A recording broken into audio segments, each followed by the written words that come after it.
మిత్రులారా, నేను మీ శ్రీనివాస్ చౌహాన్, అడ్వకేట్. మిత్రులారా, ఒక కేసులోని విషయం ఏంటంటే, ఒక వ్యక్తి ఒక ప్లాట్ కొనుగోలు చేసి దాదాపు ఒక 10 సంవత్సరాలు గడిచిపోయింది. అతని పేరు మీద రిజిస్టర్డ్ సేల్ డీడ్ ఉంది.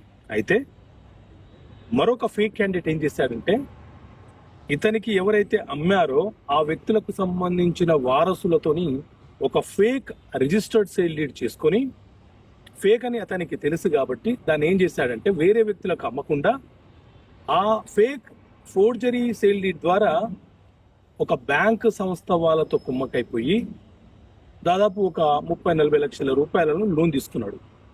లోన్ తీసుకొని తిరిగి చెల్లించకపోవడం వల్ల వాళ్ళు ఏం చేశారు అని అంటే, బ్యాంక్ వాళ్ళు ఈ ప్రాపర్టీ మీద సీజ్ చేస్తూ న్యాయస్థానం నుంచి ఆర్డర్ తీసుకొచ్చినారు.